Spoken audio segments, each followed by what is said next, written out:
A paz do Senhor Jesus, querido aluno ou aluna, seja bem-vindo a mais uma aula do nosso curso Teologia Pentecostal para Pregadores. Bom, nós estamos na primeira classe, no módulo 2, falando sobre panorama bíblico, trazendo aqui para você um panorama bíblico, uma visão geral dos livros da Bíblia. Nesse módulo 2, vamos tratar dos livros históricos, começando pelo livro de Josué, que é o primeiro deles. Então, recorrendo aqui à nossa apostila, já foi feita uma introdução, correto? E agora vamos direto à página onde começa o estudo, o panorama sobre o livro de Josué. Muito bem. Você deve saber que o nome Josué significa salvação do Senhor. O nome Josué e o nome Jesus tratam-se do mesmo nome. Tá bom? Josué e Jesus são ali o mesmo nome, só muda um pouquinho o idioma, tá bom? E nós sabemos que isso é comum, isso acontece, uma vez que temos exemplos de nomes que mudam conforme o idioma até hoje. Por exemplo, João no português é John no inglês. O Paulo no português é Pablo no espanhol e Paul no inglês. Então, já ouvi falar também de brasileiros que foram para os Estados Unidos e estão usando a versão inglesa do seu nome para ficar mais fácil a pronúncia por parte dos americanos que estão ao seu redor. Então isso é muito comum. E é o que acontece com o nome Josué e Jesus. Josué é no hebraico antigo, Jesus no aramaico. Ok? Bom, a data do livro nós estamos vendo aqui na apostila, 1405 a 1375. Tá bom? Então aqui depois você dá uma lidinha. Ou melhor, vamos ler aqui. Vamos lá. Admitindo que Josué tivesse a mesma idade que Caleb, tinha este quase 40 anos quando espiaram Canaã, é plausível que Josué tenha começado a comandar Israel com a idade de 70 anos, visto ter morrido com 110 e a sua liderança durou 31 anos. Bom, Josué, ele muito provavelmente, se essa especulação, essa tese estiver correta, ele começou então o seu chamado 10 anos mais cedo do que Moisés. Por incrível que pareça, ambos começaram aí a exercer o chamado já na terceira idade, naquilo que nós chamamos de terceira idade. Moisés tinha 80 anos quando foi chamado por Deus, e o Josué agora ele começa a comandar Israel com 70 anos. E o que nós aprendemos com isso é que os melhores anos da nossa vida ainda estão por vir, porque boa parte da nossa vida é uma preparação para o futuro, para a terceira idade. Então, se você, nesse momento, está estudando aqui comigo, nos próximos anos, você continuar nesse caminho, estudando, se preparando, e prega aqui, dá um estudo ali, ensina lá, e etc. Conforme você vai se preparando cada vez mais, as pessoas vão percebendo isso, as pessoas ao seu redor vão percebendo a sua preparação e vão naturalmente dando mais espaço para você. Tá? Isso é muito comum. Tá? Existem casos onde as pessoas ao redor não querem que você se destaque, mas a sua preparação é tão grande que elas são obrigadas a deixar você se destacar. Então continue se preparando, porque essa é uma grande lição que aprendemos com Josué, que desde a sua mocidade acompanhava Moisés, aprendia com Moisés e ajudava Moisés. Ele é chamado na Bíblia de o moço de Moisés ou o servidor de Moisés. Muito bem. Como nós comentamos na introdução, a autoria dos livros históricos é anônima. Não temos certeza de quem os escreveu. Porém, nós atribuímos, nesse caso, o livro de Josué ao próprio Josué. É bem provável que ele tenha pegado gosto pela escrita assim como Moisés, que escreveu todo o Pentateuco. Tá bom? E, obviamente, ele ou alguém ligado a ele teria que obrigatoriamente registrar a divisão das terras, tá? Porque isso é um fato importante. A nação tem agora finalmente um lugar para ficar, uma terra, um lugar para chamar de seu país, sua terra. E é importante então que haja o registro de como que essa terra foi dividida, quais são as delimitações, quais são os nomes que serão dados para cada região, para cada cidade, para cada local. Então isso é obrigatório ser registrado e eu acredito que o livro de Josué, ele pegou, né, aproveitou desse registro, desses registros, digamos assim, como que se chama? A Constituição, né? Os registros documentários de uma nação, de um país.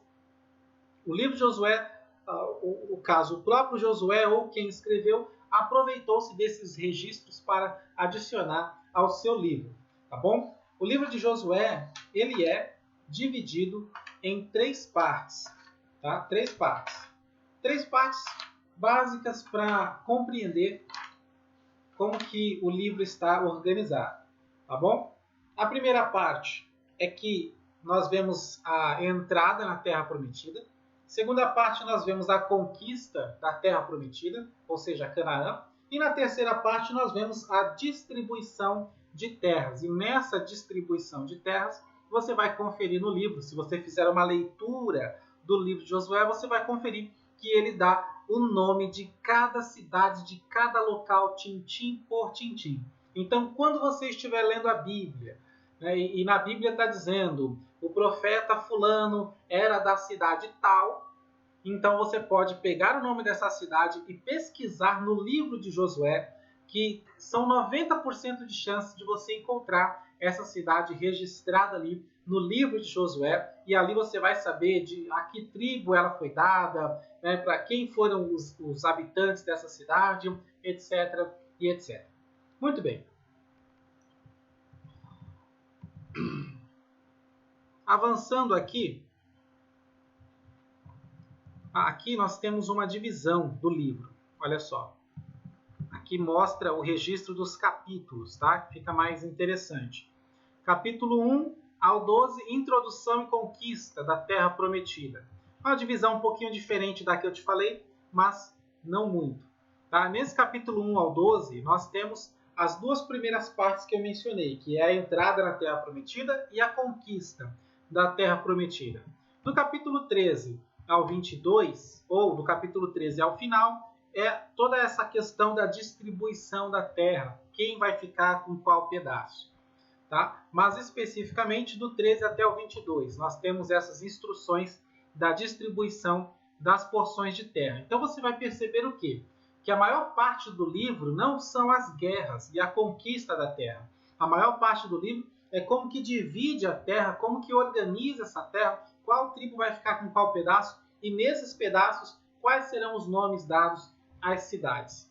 Tá bom? Então isso é muito interessante. A maior parte do livro não é de guerra, não é de luta. Não, a maior parte do livro é decidindo como que nós vamos distribuir a bênção que o Senhor nos deu. Tá? Toda a luta, toda a guerra termina aqui até o capítulo 12 e 13, já se finaliza essas lutas, essas guerras, isso daí já se dá, ou seja, Canaã já está totalmente dominada, totalmente vencida.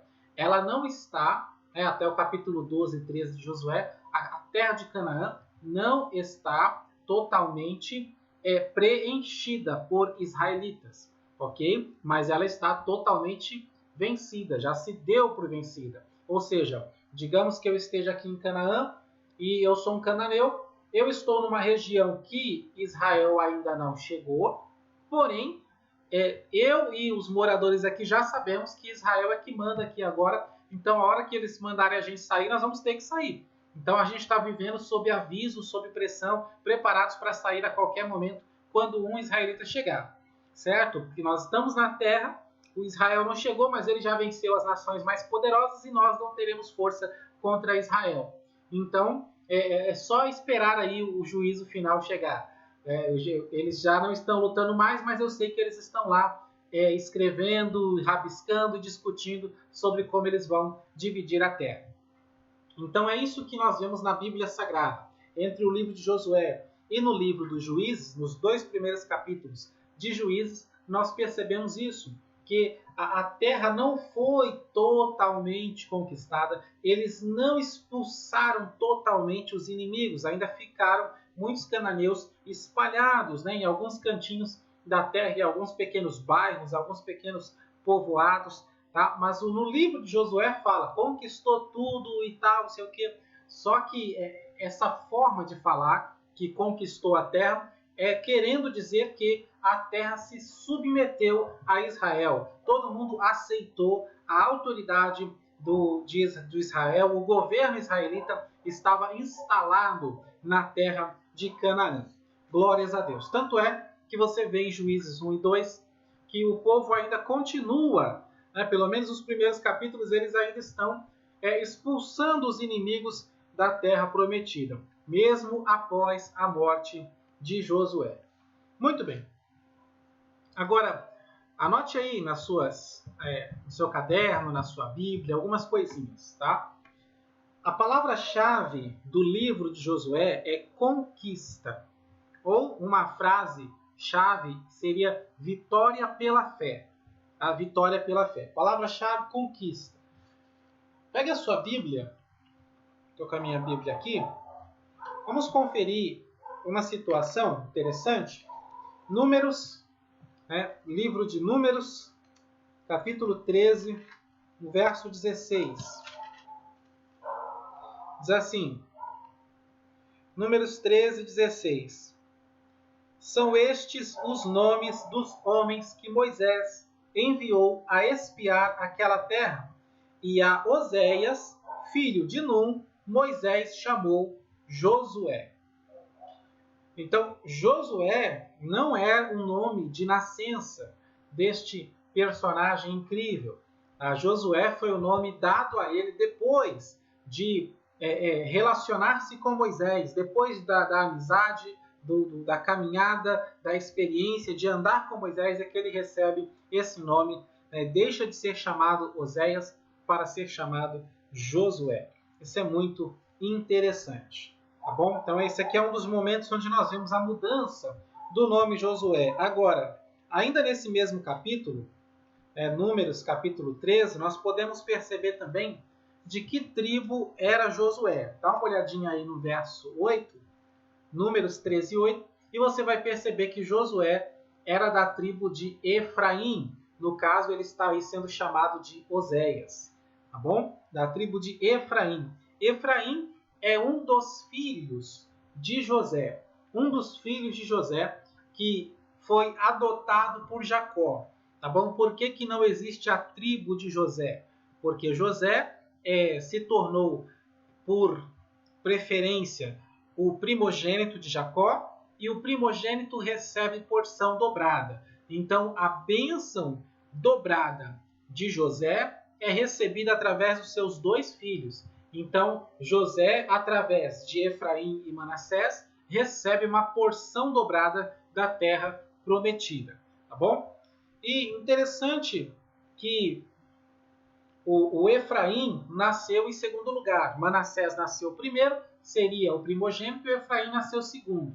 E quando Jacó adotou-os para si, é por isso que nós podemos chamar também Manassés e Efraim de filhos de Jacó, filhos de Israel, tá? E é por isso que os seus nomes estão listados nas 12 tribos de Israel como sendo os 12 filhos de Jacó, porque ele adotou para ele, para que através dessa adoção pudesse dar a bênção em porção dobrada para o seu primogênito José.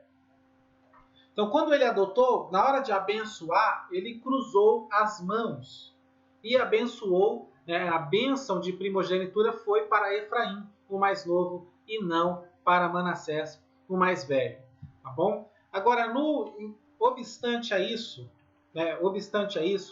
Josué, ele é talvez o descendente de José mais ilustre que nós temos na Bíblia Sagrada. Tá? E é justamente por causa disso, nós vamos ver nesse estudo dos livros históricos, algumas aulas para frente nós vamos ver isso, o orgulho da tribo de Efraim, o quão orgulhosa é a tribo de Efraim. Nós vamos ver isso no livro de Juízes e também no livro dos Reis, tá? No livro de Samuel e dos Reis. Tá? E ela é orgulhosa, essa tribo, por causa disso, porque eles são descendentes de José. É tipo assim, nós só existimos porque o meu pai salvou a nós e o Egito inteiro. Tá? Então, o orgulho nasce daí. Nós somos incríveis porque Jacó nos deu a primogenitura. Né? Então, eles têm muito orgulho. E o Josué, perdão, ele é um descendente ilustre de José. Assim como José salvou o mundo antigo, né, sendo governador do Egito, agora o Josué ele salva o povo de Deus, trazendo eles para a terra prometida e dando a eles um descanso. Glórias ao Senhor por isso. Eu mencionei a palavra-chave, conquista, falei que uma frase-chave seria vitória pela fé, e o versículo-chave é Josué 24:15, onde ele diz aquela frase dele muito famosa: eu e a minha casa serviremos ao Senhor. E é interessante isso porque antes eles andavam no deserto, não tinham casa própria, não tinham uma morada fixa, mas agora eles têm. Então Josué ele pode dizer: eu e a minha casa, né, todos os descendentes que nascerem aqui depois de mim, da minha linhagem, da minha semente, todos serviremos ao Senhor. Glória a Deus. Então esse é o versículo-chave do livro.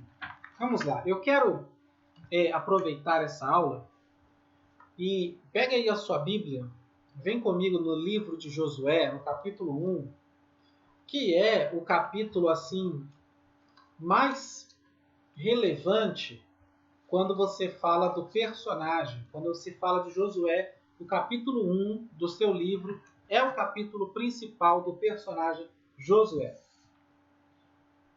Vamos lá. Aqui no capítulo 1, temos uma conversa muito edificante, né? Palavras edificantes da parte de Deus para Josué. No verso 2, Deus fala para ele: Moisés, meu servo, é morto. Dispõe-te agora, passa este Jordão, tu e todo este povo, a terra que eu dou aos filhos de Israel. É como se Deus estivesse dizendo: olha, Moisés não está mais aqui. Você está todo esse tempo acostumado a obedecer ordens, a seguir os conselhos, mas agora isso acabou. Agora é você quem vai liderar. Então levante-se agora. Então deixe o passado para trás e olhe para o futuro.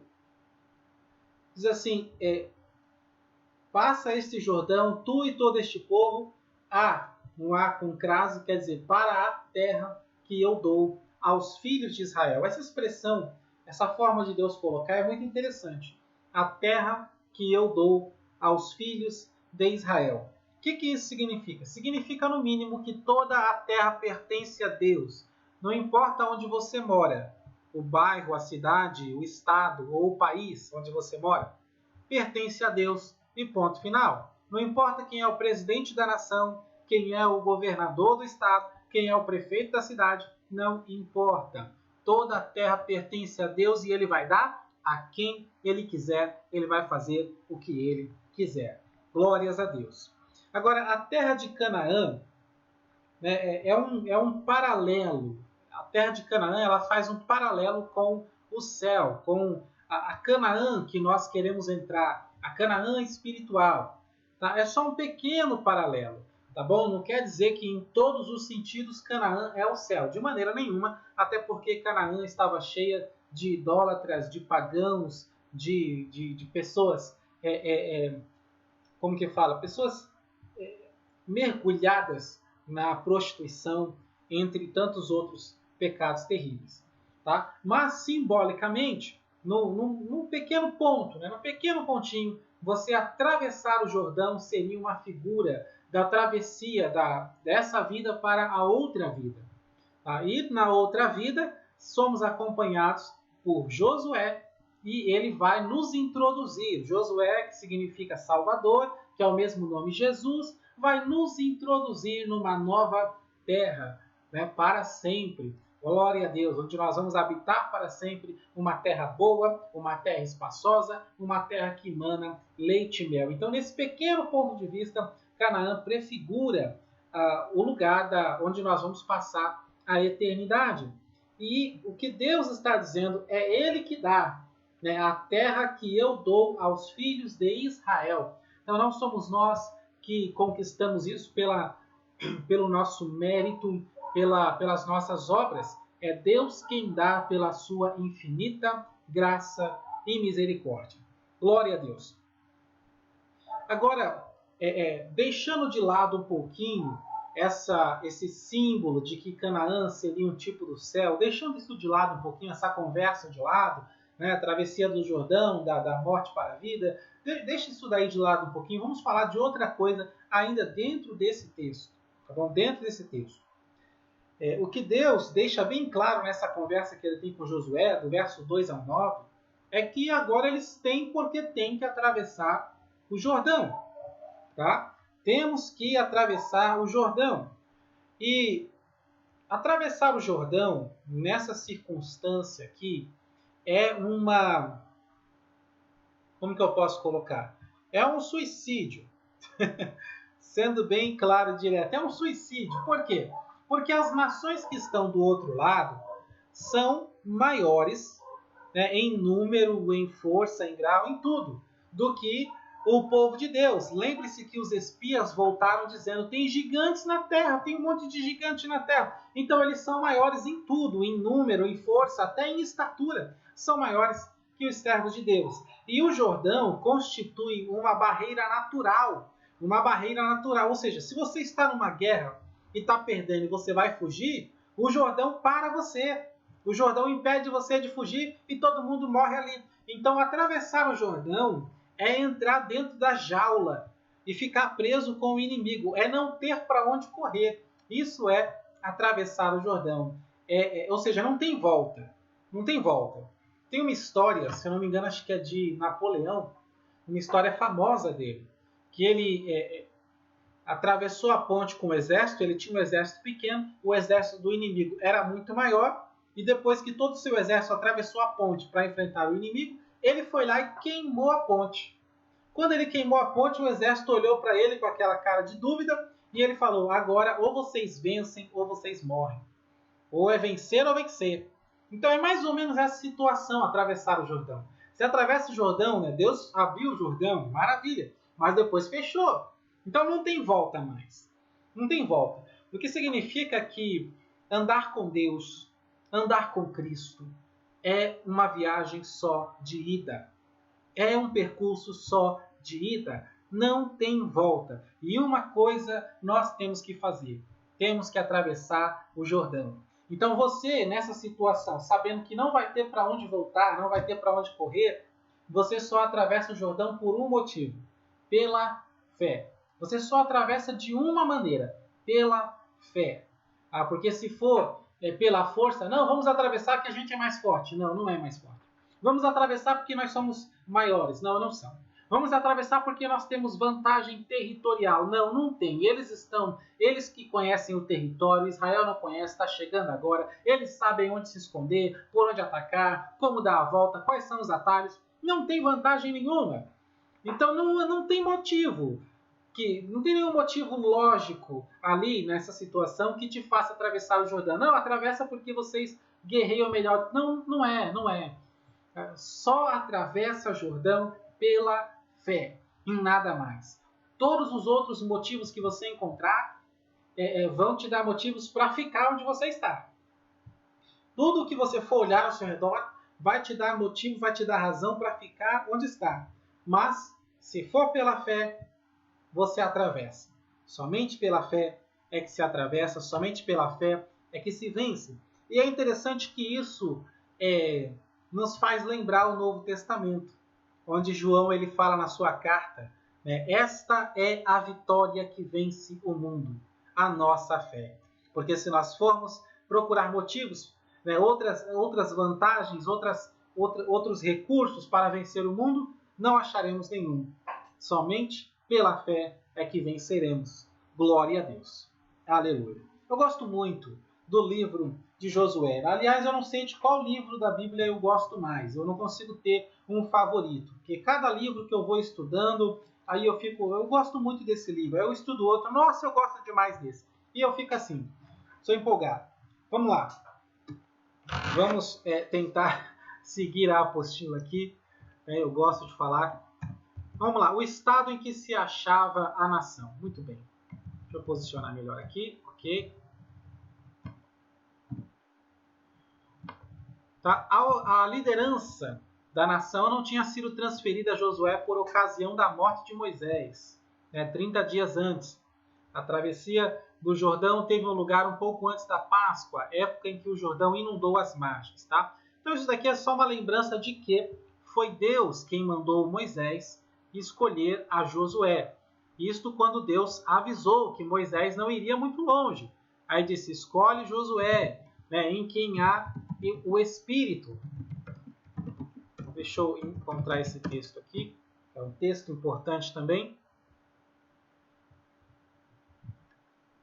sobre Josué.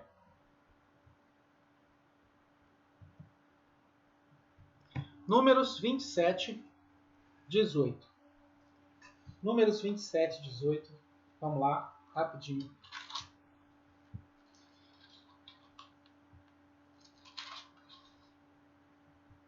Em Números 27, você vai ver que é o capítulo onde Deus prediz a morte de Moisés. Onde Deus avisa ele, Moisés, o seu último dia vai ser tal dia, viu? E no verso 18, Deus fala para Moisés, está escrito, disse o Senhor a Moisés, toma Josué, filho de Num, homem em quem há o Espírito, e impõe-lhe as mãos, e apresenta-o perante Eleazar, sacerdote, e perante toda a congregação, e dá-lhe à vista deles as tuas ordens.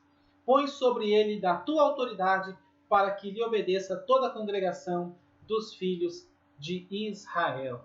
Glórias a Deus. Isso é muito interessante, porque esse ritual, essa cerimônia de transferência de autoridade, não é algo inventado por homens, é uma ordem dada por Deus, e é por isso que até hoje, nas igrejas que levam a sério a Bíblia Sagrada, eles fazem uma cerimônia de transferência de autoridade. Quando está saindo um líder e está entrando outro líder, é importante que esse líder que vai sair faça uma transferência de autoridade à vista de todos, ou seja, isso tem que ser público, tá? A transferência de autoridade para o novo líder que está entrando. Tá? Mas a gente acaba vendo, você deve ter visto já isso acontecer, que muitas igrejas não respeitam ou talvez não conhecem este princípio bíblico, essa situação, e eles acabam trocando líderes como quem troca de camisa, eles acabam fazendo tudo de qualquer jeito, expulsa o líder ou o pastor da congregação ou quem quer que estava na frente, finge que ele nunca existiu e coloca outro lá do nada. Tá? Isso não pode ser assim, isso não deve ser assim. E é importante que você guarde isso no coração para quando chegar a sua vez, de se tornar o líder ou de administrar a transferência de uma liderança no seu ministério. Muito bem. Vamos lá. Toda a população, cerca de 2,5 milhões, estava decidida a invadir Canaã, tá? Depois da bem-sucedida conquista da Transjordânia. O que é Transjordânia? É aquele espaço depois, aquela terra que fica depois do Jordão. Interessante, anote aí uma coisa, na Bíblia Sagrada, você vai você vai ler. Quando você estiver lendo a Bíblia, você vai ver algumas expressões assim. Da além do Jordão e daquém do Jordão. Tá? Você vai ver esse tipo de expressão. Tá? Isso é comum na Bíblia. Quando você lê assim, falando daquém do Jordão, está falando do lado de cá. Deixa eu te mostrar o mapa. Está falando do lado que fica entre o Jordão e o mar Mediterrâneo. E da além do Jordão está falando da Transjordânia, que está escrito aí na nossa apostila, Transjordânia. Então, deixa eu verificar aqui se está saindo a Bíblia direitinho aí. Vamos lá. Olha só, esse mapinha. Então você está vendo o Jordão aqui. Ó, o Mar Morto, onde ele termina. Aí o Jordão sobe aqui, né? Mar da Galileia. Então o Jordão está cortando aqui. Essa região, né, que é chamada de Palestina hoje, essa região que está fechada entre o Jordão e o Mar Morto, né? O Mar Morto aqui, ó. Entre o Jordão e o Mar Morto, isso daqui é daquém do Jordão. Agora, atravessou o Jordão para lá, é da além do Jordão. Então, quando a Bíblia fala da além do Jordão, você já sabe que é do outro lado, né, do rio, no mapa. Tá? E esse outro lado do rio, onde ficam as tribos de Manassés, Gade e Rubem, é o lado que a apostila está mencionando aí como Transjordânia. Tá bom? É onde fica Gilgal, onde eles primeiramente... Gilgal não. Gilgal, deixa eu ver. Sim, onde eles primeiramente se acamparam, em Gilgal. Muito bem. Então, continuando aqui. Qual é o objetivo do livro de Josué? Isso está estampado no livro. Fica claro que o livro é um registro civil, é tipo uma constituição do país, da nação. É um registro da distribuição das terras, como que as terras foram distribuídas. E a Bíblia fala na lei de Moisés que quem frutificar mais, quem frutificar e multiplicar mais, vai receber uma maior porção, uma bênção maior. Quem frutificar menos, vai receber uma bênção menor. Tá? Agora, esse mapa da divisão das tribos, que é o mais comum que você encontra aí na grande maioria das Bíblias que possuem um mapa, tá? Esse mapa aqui, ele não é necessariamente do tempo de Josué. Ele mostra como foi organizada a divisão das tribos, mas demorou. Josué morreu e eles não terminaram de fazer essa distribuição. Tá bom? Nós vamos ver isso no livro de Juízes. Esse mapa aqui ele mostra um período depois de Josué, quando as tribos também já tinham crescido, se multiplicado. Você vai perceber no mapa que a tribo de Manassés ficou dividida, né? É por isso que a Bíblia chama meia tribo de Manassés. Não é que existe só metade da tribo, a outra metade morreu. Não é isso. Meia tribo de Manassés, porque metade está de um lado, outra metade está do outro lado. E essa divisão ocorreu, né, essa situação aconteceu, porque primeiramente, quando eles conquistaram aqui, passaram por Edom, Moabe, aqui no mapa, junto com Moisés, pediram a Moisés para ficarem desse lado, ou seja, da além do Jordão. Então eles pediram para ficar ali acampados da além do Jordão, porque ali tinha muito pasto e essas tribos, Manassés, Gade e Ruben, tinham muito gado. Tá? Eram as tribos que mais tinham gado. E o Moisés permitiu, tá bom? E só foi colocado na situação de que eles deveriam deixar as mulheres, a família, e atravessar o Jordão, os homens armados, para ajudar na conquista da terra. E nessa de atravessar para ajudar na conquista da terra, uma parte da tribo de Manassés acabou ficando também daquém do Jordão, tá bom? É por isso que a tribo se encontra nos dois lados do mapa. E uma das tribos que mais frutificou, além de Judá. Judá também é uma tribo que cresceu muito. Então, por isso, essas tribos ganharam um grande pedaço de terra, tá bom? Agora, Efraim, embora no mapa apareça pequeno aqui, Efraim e Benjamim, eles eram grandes, tá? Eles eram muito grandes, tá bom? Eles podem estar pequenos aqui no mapa, mas quando você lê o livro de Juízes, você percebe que o exército de Efraim e Benjamim é um exército considerável, tá? O Efraim pela quantidade e o Benjamim pela pontaria. O Benjamim é o exército dos esquerdos, né? É o exército das pessoas que atiram com fundas e eles acertam um fio de cabelo de uma distância muito longa. Então, esse é o destaque do exército de Benjamim. Pois muito bem, vamos lá. O objetivo é preservar a história da conquista e a divisão da terra entre as tribos. Glória a Deus. Descendo um pouco mais aqui na nossa apostila, nós temos uma tabelinha aplicando o livro de Josué às nossas vidas. Tá? Isso é muito interessante. Por quê? No livro de Josué, nós podemos ver o cumprimento da promessa de Deus Então a Bíblia começa, Gênesis, Êxodo, Levítico, Números e vai. E Deus, nesse período, está fazendo promessas. E aqui em Josué é que nós começamos a ver, né, o cumprimento de várias promessas. É claro que em Gênesis já existe o cumprimento de uma promessa que Deus fez para Abraão no que diz respeito a Isaac, o seu filho. Então Deus prometeu e no mesmo livro se cumpriu essa promessa. Mas aqui em Josué nós começamos a perceber que promessas de Deus têm uma tendência a demorar. Tanto é que esta de entrar na terra de Canaã se cumpriu aproximadamente uns 700 anos depois que ela foi feita a Abraão. Tá bom? Então a promessa da semente, no caso Isaac, se cumpriu em 25 anos. É considerado rápido isso. Tá? E a promessa da descendência de Abraão possuir a terra se cumpriu aproximadamente 700 anos. E 700 é um número interessante porque foi também as promessas